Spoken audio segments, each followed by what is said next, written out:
Have you ever met someone who felt like they were written into your soul? But somehow they weren't meant to stay, not because they didn't care, not because you didn't try, but because something deeper timing fate. The silent language of the universe said no, even as every cell in your body screamed yes. There's a grief that doesn't come from betrayal or cruelty. It comes from recognition, from meeting someone who sees you with a depth that shakes you, and then watching them slowly fade like mist at sunrise. Why does the universe allow two souls to collide so powerfully only to separate them before the story even begins? Why give you that feeling of home only to close the door just as you're about to step inside? Maybe it's not a punishment. Maybe it's an invitation to remember who you were before the world told you to protect your heart, to awaken something ancient within you, the part of you that still believes love can crack you open and somehow make you whole again. This, my friends, is a pain of a unique, almost sacred quality. It's that stirring of something ancient deep within your chest, a recognition that bypasses the logical mind and resonates in your very breath, your very being, as if you've known this soul across countless lifetimes. And yet coexisting with that profound knowing, an equally potent awareness whispers, they cannot stay. This transcends ordinary heartbreak. It's a haunting, a spiritual rupture that doesn't merely crack the heart. It fractures the very narrative you believed your life was weaving. You find yourself asking, why would something feel so divinely orchestrated, so fated, if it was always destined to dissolve? And maybe, just maybe, the answer isn't that it was never meant to happen. Perhaps its purpose was far more profound to open you, like moonlight tenderly catching the edge of petals that were never meant to bloom in tandem, but to unfold just long enough for you to remember the vibrant, aching truth that you are still alive, still here, still capable of a love so potent, so true. It physically hurts. And sometimes, paradoxically, that raw ache is the genesis of everything new. We don't always grasp it in the maelstrom of the moment, but some souls enter our orbit not to build a future with us, but to stir us. They aren't here for permanence. They are here to dislodge something buried deep beneath the surface, to reawaken a part of ourselves we'd forgotten how to feel. The brilliant Carl Jung, whose philosophy of shadow work continues to illuminate the depths of human relationships, posited that the most significant encounters aren't born of logic or mere chance. They arise from the unconscious, from a deeper psychic intelligence that draws us towards those who mirror precisely what we most need to reclaim within ourselves. These are not accidents, they are sacred interruptions. You might have felt this primal pull in your body first, a flutter in your chest, a sudden tug in your gut, a warmth spreading across your skin that unequivocally declared, "This is different." It felt cosmic, fated, even if it concluded before it truly began. This kind of connection, you see, transcends mere compatibility. It's about ignition. The soul, in its relentless quest, doesn't seek comfort. It seeks wholeness. And sometimes to become whole, we must first be broken open. Some loves are not homes, they are doorways. You pass through them and emerge transformed, more aware, more awake, profoundly more yourself. And while the ego understandably grieves what has been lost, a deeper, wiser self begins to whisper a different truth. This was never about clinging on. This was about remembering the essence of who you are beneath all you've forgotten. And that remembrance, that is the first crucial step back to the true self. You encounter someone, and suddenly those parts of you that you believed were long healed begin to tremble. This is Carl Jung's shadow work, made manifest, the unconscious pulling old wounds into the light through the presence of another soul. Old wounds, like spectral smoke, rise from beneath the skin. The meticulously perfected smile, the strength you wore like impenetrable armor, it all begins to falter. You don't quite grasp why. All you know is that something ancient, something raw has been touched. This is how the soul remembers. These aren't new injuries, they are old griefs that have finally found a mirror potent enough to reflect them back to you. And while your mind desperately tries to glue the fragments of this connection together, your heart in its profound wisdom already knows this isn't meant to endure. It's designed to rupture still. You try. You tighten your grip, hoping against hope that you can mold this love into something safe. But the profound truth is, it was never here to offer safety. It was here to change you. There's an undeniable intelligence in heartbreak, a sacred kind of chaos that no logic can ever fully contain. It's the love that shatters your carefully constructed shell, so you can finally meet the pieces of yourself you've hidden so diligently behind it. The timing might feel unutterably cruel, the separation a harsh punishment. But what if, just what if it was the only way those deeper, truer parts of you could ever rise to the surface? That persistent ache in your chest, the pressure building behind your eyes, the breath you keep forgetting to take. These are not emblems of weakness. They are signs of initiation. Your soul isn't breaking, it's unfolding. And what breaks open doesn't merely return to its former state. It becomes something else entirely, something truer. The person you can't seem to forget wasn't a misstep or a wrong turn. They were a mirror reflecting back the parts of you that you'd buried beneath layers of resilience and reason. Not just a lover, not just a fleeting possibility, but a messenger carrying a precious fragment of your own forgotten self. You didn't fall for them merely because of who they were. You fell profoundly because of who you became in their presence. More open, more vibrantly awake, more undeniably real than you had dared to be in a very long time. They stirred something ancient within you, a softness you'd meticulously shut down, a voice you'd silenced in the name of keeping the peace, a longing you'd abandoned because it didn't neatly fit into the life you had so carefully constructed. And when they truly saw you, not just your curated smile or your rehearsed story, but the vulnerable you behind all the defenses, it awakened a memory. Not a memory of them, but a memory of you. The self that still yearned to believe in love without strategy, the one who secretly hoped to be chosen without exhaustive effort. That's why the ache persists. It's not just them you miss, it's the incandescent version of yourself they briefly coaxed back to the surface. The child within who craved safety, the protector who had learned to anticipate absence, the part of you that blossomed so exquisitely if briefly in their light, only to wilt when they departed. But here's the crucial truth. What they reawakened in you, your ache, your voice, your profound capacity to feel, doesn't simply vanish, because they do. They didn't complete you.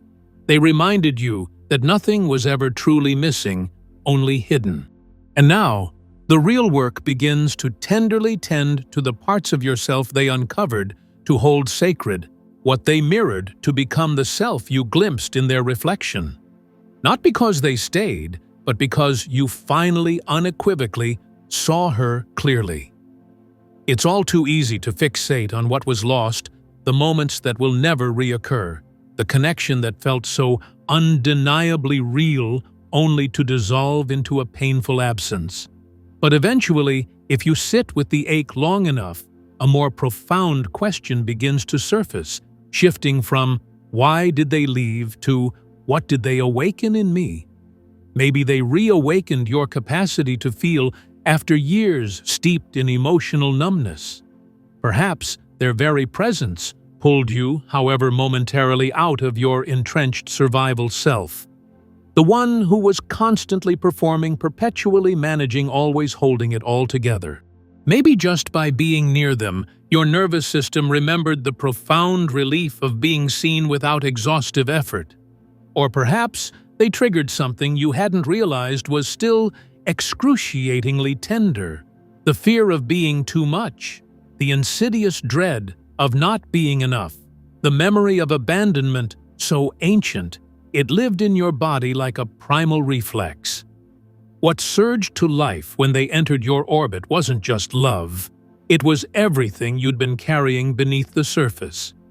Jung again so astutely observed that the meeting of two personalities is like the contact of two chemical substances. If there is any reaction, both are transformed. And that's precisely what happened. They altered your very chemistry. They didn't just touch your heart. They rearranged the parts of you that had forgotten how to respond to the call of love. You may have been yearning for a forever, but what they bestowed upon you was something far more mysterious, more alchemical, an ignition, a mirror, a brilliant flare in the darkness that starkly revealed just how much of you was still patiently waiting to be met. And that revelation, however brief, was undeniably real. Now, the pivotal question is no longer about them. It's about the you they left behind, finally awake, acutely aware, and now asking, what comes next? We often harbor the illusion that when love is truly real, it should offer refuge, a sanctuary, a place to finally rest and be utterly met. But some connections, my friend, don't arrive to soothe you. They come to undo you. They arrive not as a sheltering haven, but as a ferocious storm. Not to calm your world, but to completely upend it. They stride into your life like a lit match to tinder dry wood, and suddenly everything you considered safe and known begins to ignite. You don't even fully realize what they've set ablaze until the very air around you is thick with the smoke of memory, with a poignant longing, with everything you mistakenly believed you had already outgrown. You label it heartbreak, but what if in reality it's an initiation? Perhaps you didn't actually lose something precious. Perhaps you were being liberated from the quiet, insidious fantasy you'd constructed. That someone else could complete your story, that love would arrive like a magical cure, that connection would miraculously erase the ache you carried long before they ever appeared. But that deep-seated ache, it was never theirs to heal.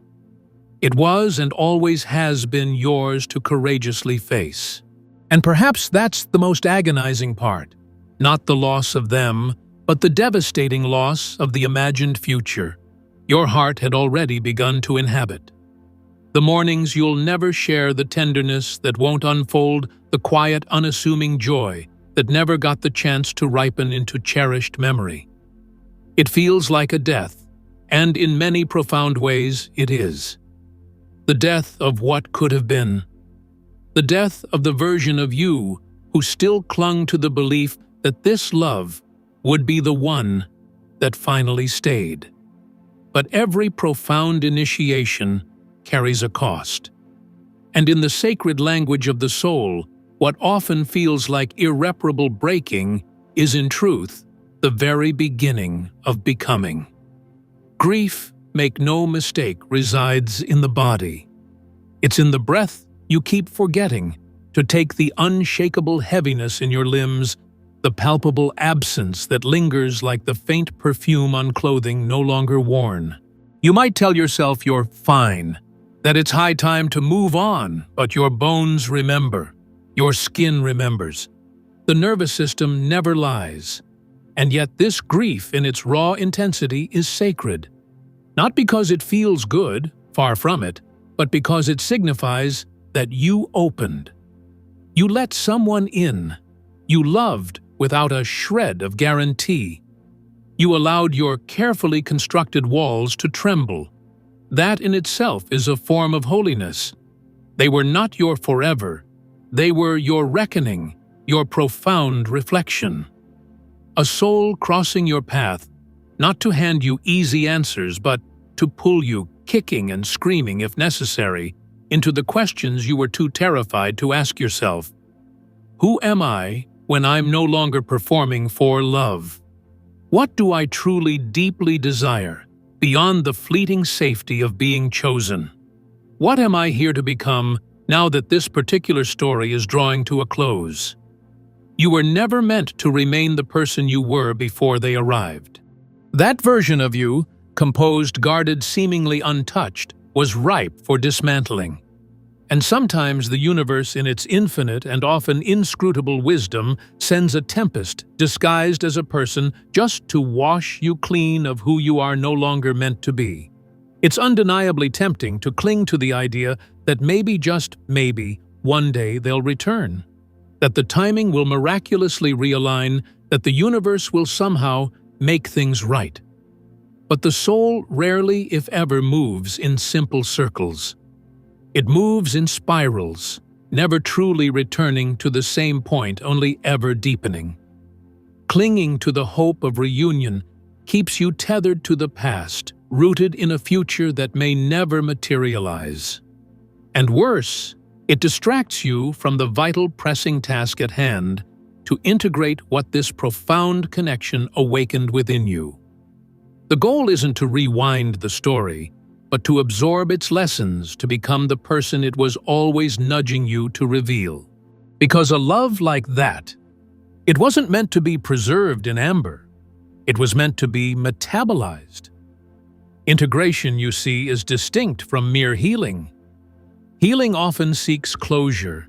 Integration invites expansion, the very essence of Carl Jung's shadow work, which teaches us to not escape pain, but to transmute it into wholeness. It's the quiet, diligent rebuilding that occurs after the storm has finally passed, when the old self no longer quite fits. It's when you begin to live with what you've experienced, not as a gaping wound, but as hard-won wisdom. Not as a devastating loss, but as an enriching layering of your being. You start to notice the shifts, subtle at first. The boundaries that once terrified you now feel like acts of self-devotion. The silence that once echoed with panic now offers a profound peace. The longing doesn't vanish, but it softens, transforming into a kind of sacred thread, tugging you not back towards them, but gently inward towards a deeper, more resilient home within yourself. This is the turning point, the place where grief stops collapsing inward and begins to alchemize, where the version of you that met them and the version of you that lost them begin to merge into someone new, someone wider, braver, more authentically whole. In myth, the phoenix doesn't rise from the ashes unchanged. It rises marked by fire, its wings forever carrying the memory of the flames. And so do yours. You don't rise from a love like this untouched.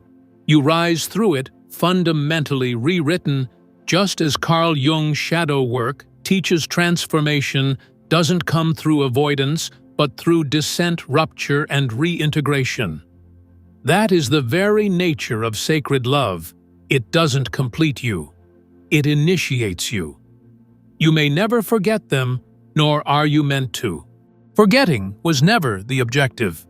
The true goal is remembering what they, through their brief but potent presence, revealed about your immense capacity to feel, to ache, to yearn for more. About the part of you that is vibrantly, resiliently alive, even after everything that broke. Integration is what unfolds when you cease asking if they'll return and instead begin to deeply inquire into who you are now that they're gone. It's when the ache transforms into art, the silence becomes a sanctuary, the wound evolves into a well from which you draw profound meaning. And meaning, ultimately, is what the soul craves most. They weren't sent to stay. They were sent to illuminate how much more of you was patiently waiting to be lived. Not through a longed-for reunion, but through a courageous return to your own self, to your breath, to your truth, to the inner ground that can never be abandoned even when others depart. You don't need to close this story. You only need to carry it well.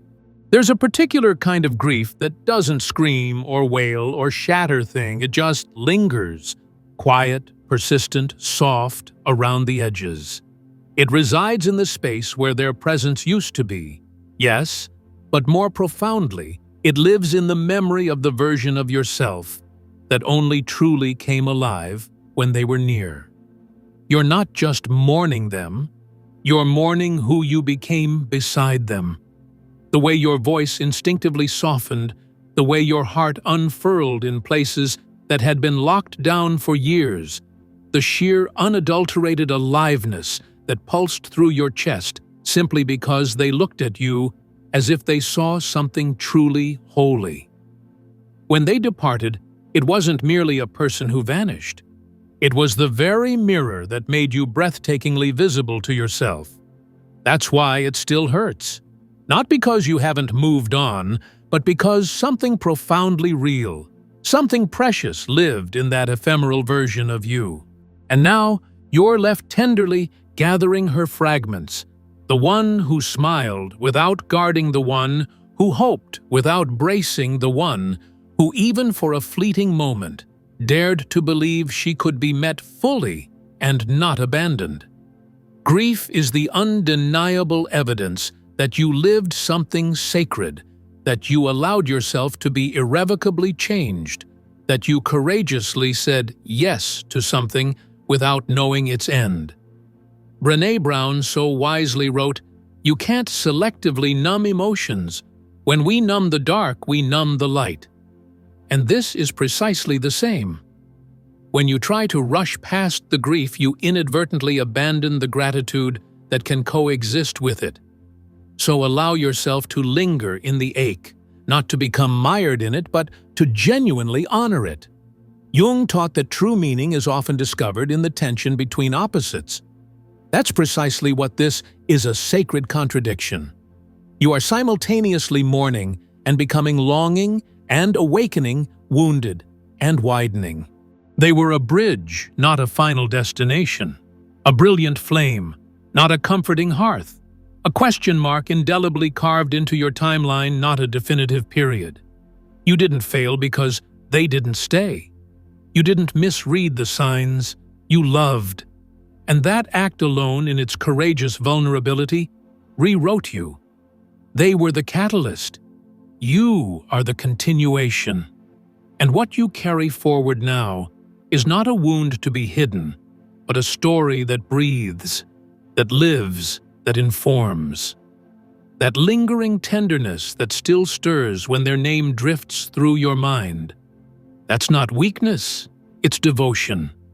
It's profound proof that you once opened your heart so wide, it had room for something far bigger than mere certainty. You may find yourself missing them at the most unexpected times.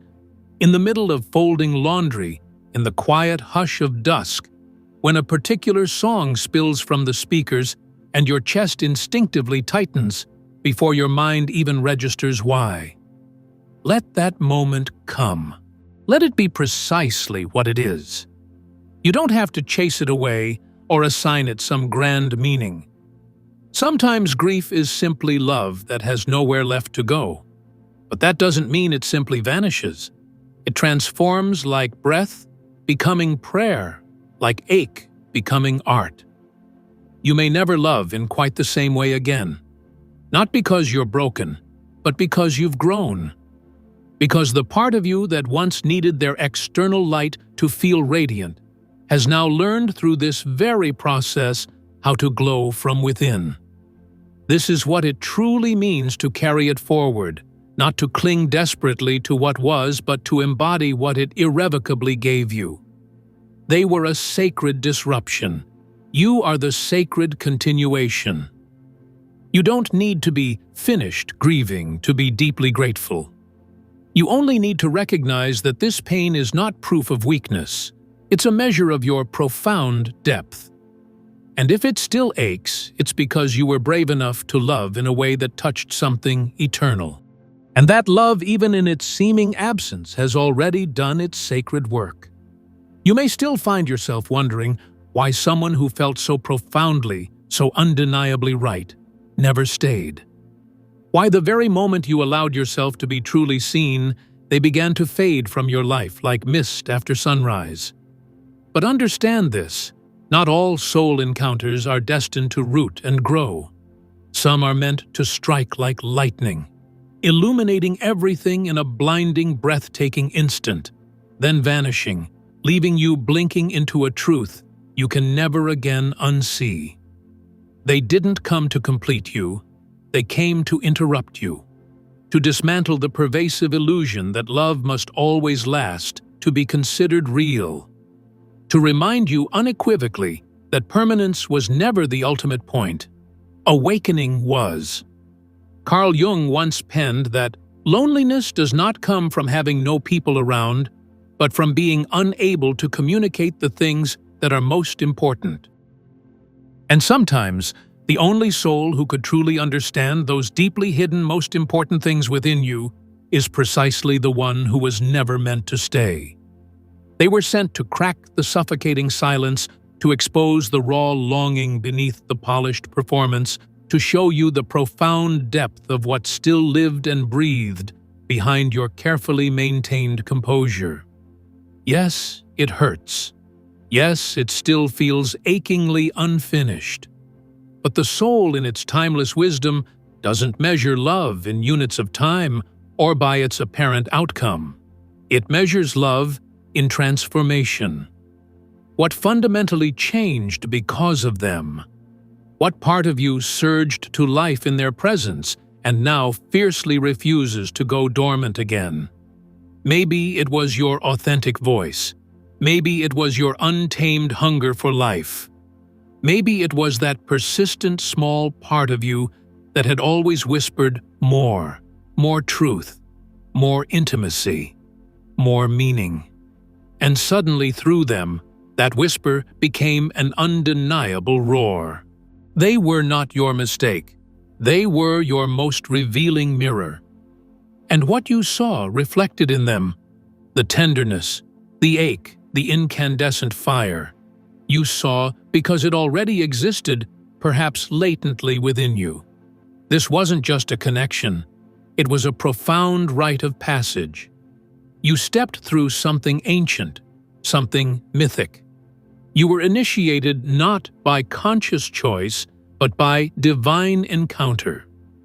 And now, the enduring question is no longer, why didn't they stay? The question that truly matters is, who have I become? Because they arrived.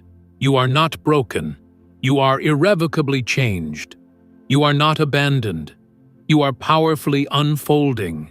What you once labeled as loss was in reality a sacred return to your own soul, to your own deep knowing. And though they may be gone, their echo resonates, not as lingering pain, but as profound permission. Permission to no longer dim your inherent light to be loved. Permission to no longer wait passively to be chosen. Permission, above all, to belong to yourself first, fully, unapologetically, finally. This is the essence of the sacred interruption, when the universe sends someone not to build a life with you, but to powerfully remind you that your life is and always has been yours to build.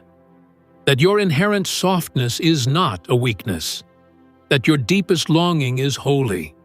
That you don't need to be rescued, you need to be remembered by you. And now you remember. You remember the authentic sound of your own voice, unedited and true. The natural rhythm of your breath when it's not desperately chasing approval.